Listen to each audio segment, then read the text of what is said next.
Hello, I'm Jamie from the McNeills and Wheels, and today I'm going to talk to you about 10 things that we wish we'd known before we started caravanning. We've been full-time caravanning since August 2018 and we've had a lot of ups,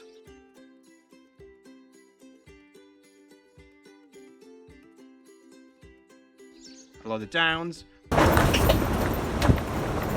but mainly a lot of ups. We're going to share with you some of the things that we've learned, so stick around.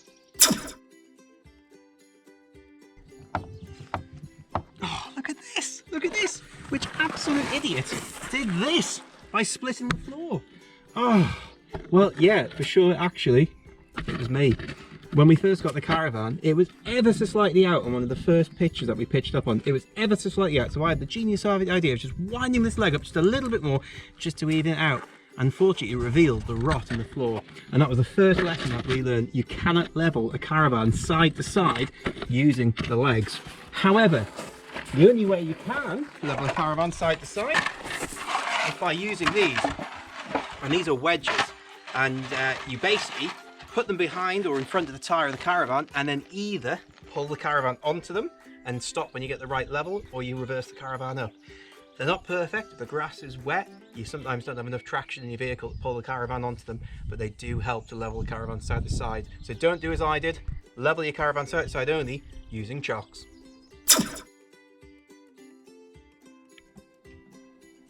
The caravan toilet. It's a topic of conversation a lot of caravanners don't want to talk about, but not here in this channel. We're going to talk about it.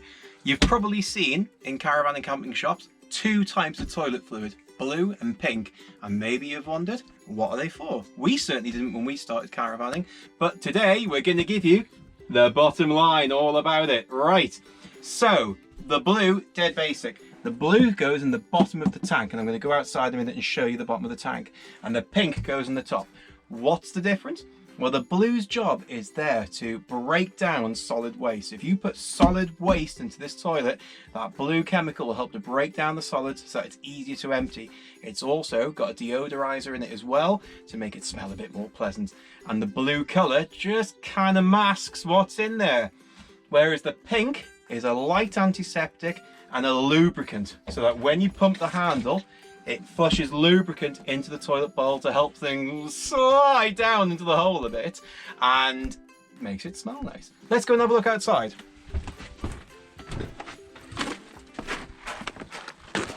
So here we go.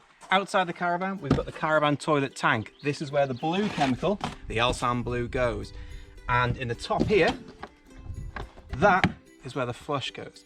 Now, we don't bother with the pink. We use the blue in both the bottom and the top. Really, like I said before, the pink's just for flushing. We don't put any solids in this toilet, we only do liquids, which means that this has less of a job to do in terms of breaking stuff down. But if you've ever wondered the difference between the two, now you know.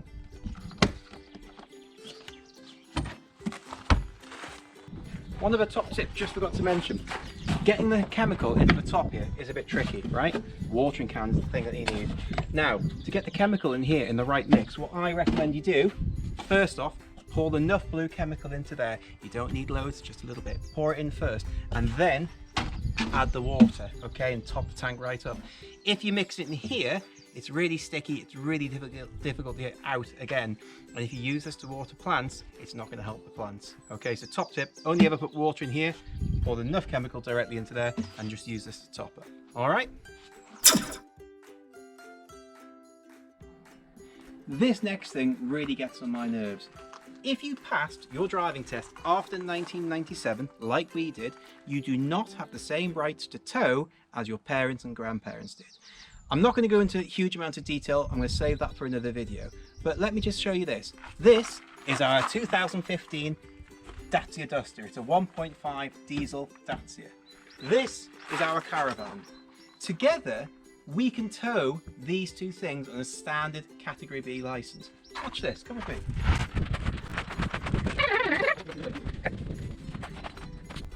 This is our 2003 Vauxhall Vivaro short wheelbase van, diesel van. It's got a 1.9 litre diesel engine. It's a superb little van. Now, when we started caravanning, we hitched up the Dacia and the caravan together. And you know what? It felt okay. But when we put the caravan on the back of this, boy, did it feel better. However, we had absolutely no idea that we were actually towing illegally. And the reason for this is because of the way they calculate the towing weight. The gross vehicle weight of this is higher than the Dacia. So even though it's the same Caravan on the back of this vehicle, it meant that we were then over the weight allowance. Like I said, I'm going to do another video that goes into more detail, but basically if you passed your test after 1997, I urge you, please read into it. Land Rover Discovery, the same. You might think, I'll get a small Caravan, I'll get a Land Rover Discovery, nice safe car to tow with. Passed after 1997, check your towing weights because you might not be legal. Again, another video on that coming soon. Now, a massive shout out to Dan Trudgeon for this next one, because before he gave us this top tip, we had absolutely rank tasting water from our Caravan system. Basically, you've got the aqua roll outside, it runs through plastic pipes, it comes to the tap, and unless you clean those plastic lines, guys, you get absolutely disgusting tasting water. And then Dan put a wonderful video on his channel about using this stuff, PuriClean. If you don't follow Dan Trudgeon already, guys, at the Trudgeons on YouTube, you really should do so. His channel is fantastic. So massive thanks to Dan. Basically what this is, it is a line cleaner.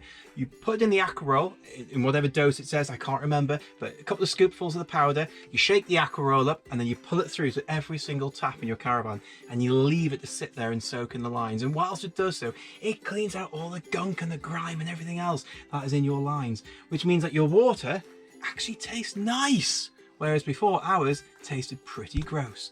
So massive thanks to Dan. If you haven't done so already, guys, get some PuriClean. It really changes the way your drinking water tastes in the Caravan. So we stay in our Caravan all throughout the year. So pretty much from March right the way through to the end of November. And our heater is a lifeline. This is our gas heater. Now, we learned pretty late on, if we keep this thing on low throughout the night, it really keeps the Caravan quite warm and about 14 to 15 degrees at night. Without it, with our little temperature gauge here, it's been down as low as 4 degrees when we've woken up. So top tip, if you're staying in your Caravan during the colder months of the year, whack your gas heater on low throughout the night. It's perfectly safe, it's a completely sealed system and it vents outside, but I would always still have a carbon monoxide detector in your Caravan anyway, just in case of any leaks, but you've got no worries, you can leave this running throughout the night. Old Caravans are super easy to change, repair, maintain, so my top tip is don't fret about getting the perfect Caravan because it probably doesn't exist. But if you get a cheaper Caravan, feel free to take bits out. This entire space was originally a side dinette, so you had a little table and 2 chairs. As you can see, we've completely ripped out the side dinette and we've now got a dog storage area, which is super handy. And then underneath the dog, because the cushions lift up, there's all her dog things, you know, towels and everything else and blankets, okay? We've got this wonderful, great big worktop. Where in a Caravan do you see a worktop this big? But if you're staying in your Caravan long term, you want the space to be able to cook. So you have a great big worktop on top. We've also got loads and loads of storage space here. Again, we put shelves in, we got rid of the side dinette. We've still got the water heater under here, that hasn't changed, and a few things around, but we've got shoe storage, we've got other things underneath here. Basically, guys, don't be afraid to change the layout of your Caravan, especially if you get a cheap one. You're better to get a cheap one, in my view, and change it for what you want, than to spend loads of money and still not quite have the perfect layout. Here, check this out as well. This shower cubicle we've turned into a semi kind of wardrobe. But look, because we thought we were going to have to use the shower recently, we were able to use that space again as a shower. So ideally for things like the shower, try not to make it too permanent. If you can, make it reversible. We can take this pole out, we can take the clothes out, and the shower still functions as a shower. It gives us that flexibility of extra storage space, but also the chance to take it back if we need it. So top tip, don't waste your time looking for the perfect Caravan. Find one that you can probably make fit your needs. Caravan fridges are what we call 3-way fridges. They can run off 3 power sources. 1, gas. 2, 240 volt electricity. 3, 12 volt electricity. Now this is something we did not know when we started caravanning. Check this out here. You've got a red switch there and I switch it on, it does nothing. You can probably see the green one, which is the 240 volt, that's illuminated at the moment. And then we've got over here, we've got the controls for the gas. Now, if we're parked up on a site and we're connected to mains electricity, we use the 240 volt. It's the most powerful setting for keeping stuff cold in the fridge. If we're off electricity, so we're parked up on a site but there's no electrical hookup, we can use the gas, and that's pretty good too. Now, we thought the 12 volt would work all the time. And we were like, oh, the fridge is broken. I can't believe we bought another thing that's wrong with this Caravan, or found something else that's wrong. But the 12 volt only works when you're plugged in to the towing car. Let me show you something around the front of the Caravan.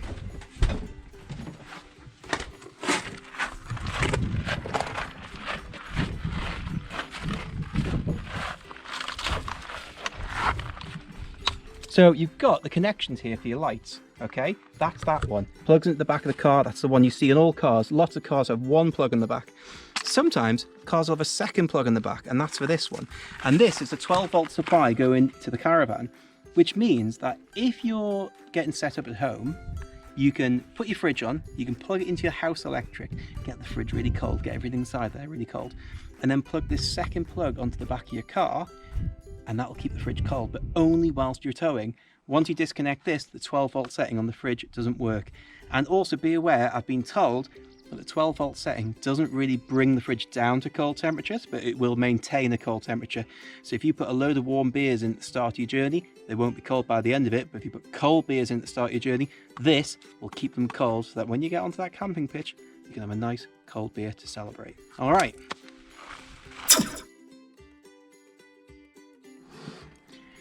Please don't judge the dodgy Caravan electrics going on here. I know there's a great big gap. The back box I took out to replace it with this one was way bigger, and I haven't had a chance to put the board in properly. And also this was also a plug socket that I removed. Again, there's no wide live cables or anything you can put your hand in. Ah! No, you're just joking, it's fine.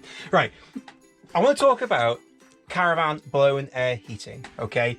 All older Caravans come with blown air heating. Newer ones have this wonderful Aldi wet central heating, which is it's so posh. This only has blown air heating. The idea is this, right? Come down here. We had the gas heater like I showed you before. The element inside the gas heater or the heat exchanger gets hot, and then you turn on this, okay? Can you hear it? Can you hear the fan? If I go on to where is it now? You should hear it. Oh yes, now. So now what that's doing is that's sucking heat. Air's going this way. It's pulling cold air in, and it's going around the ducts and the pipes around the Caravan. And you can see in your Caravan, you've got outlets here. And the idea is it takes warm air from around the gas heater and blows it out through here. However, they're rubbish. Don't even worry about them. They're absolute rubbish. Do you expect warm air from here to go from this point all the way around the Caravan and then come out in this area warm? It's a joke. They don't work. My best advice to you is to buy one of these. If you need some extra blown air heating, buy a portable fan heater if you're on hookup. These things are a waste of time. Don't worry about them. In fact, we've stripped out all the warm air ducts between here and there when we built this, because it's a waste of time. The only thing I'm going to try and do with this, I'm going to try and reverse the polarity on the motor to see if I can get it to blow out the other way. So rather than sucking in, it can blow out, and it might help spread the heat around the Caravan like that. But as it is, as a standard setup, waste of time. Don't worry about it. Let me show you something else. Can you see this here? Just up there on top of the roof, it looks a bit like a flying saucer. Can you catch it? Or is it too much sunlight? Basically, that is a TV aerial, okay? Now, TV aerials on Caravans of this age particularly are rubbish, absolute rubbish. So, my top tip, if you're rocking up somewhere for a while, and you know you're going to be staying on like a season pitch, or you're going to be a warden for a season, get yourself one of these. Look, it's a proper house TV aerial, okay? Picks up the full range of digital signals. It is perfect. We've concreted ours into a tyre as a concrete base, okay? Just to make sure it doesn't blow over in the wind. Come back inside.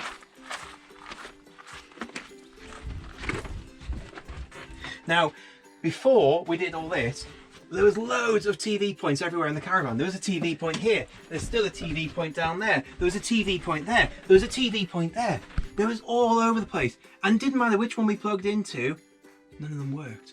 And it suddenly dawned on me, this caravan was built in 1999. The digital switchover started to happen in 2005, which means that the aerial on the roof probably isn't even digital TV ready. So if you're buying an older caravan, don't expect that piece of junk on the roof to get you a TV signal. If you do want a good TV signal and you don't want to go to all the faff of having a big massive aerial like that, go and check out the YouTube channel called The Young Tourist. They have an absolutely fantastic review of the Max View satellite. I'll stick a link down below, but it's like a satellite dish that picks up all the range of channels, and they show you how to fit it to your caravan and they review it as well. But don't depend on that nonsense on the roof. It will not work.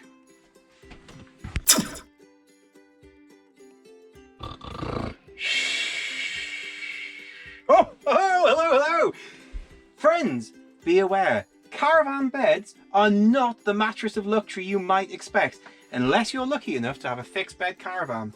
So, in our caravan, this front area converts to a nice double bed, and we lie across it like this. However, these, when turned over, are not that comfortable. So, I'm going to put in now, this is footage of us making the bed speeded up. As you can see, we pull out the slats at the bottom, we turn over the cushions, and then what we actually do is we put a mattress protector on top, followed by double quilting. Friends, double quilting is the way forward to make sure you have a comfortable night's sleep in the caravan. Not only is it warmer, but it provides an extra thick padded layer between you and the bottom of these seat cushions. So if you're going away and you're planning on staying in your caravan for a longer period, double quilt it, my friends. You will not regret it. So there we have it, guys. Those are our top 10 things that we wish we'd known before caravanning. I hope you enjoyed the video. If you did, feel free to give it a like, give it a subscribe if you haven't already subscribed, and give us a comment down below. We respond to every single comment that we get, and we absolutely adore reading your comments. It's strange times that we're living in, I know. I just hope that everyone can stay safe during these strange times and that we can get back out and enjoy our caravans as soon as we can. So in the meantime, guys, feel free to stay indoors, stay safe, and we'll see you soon.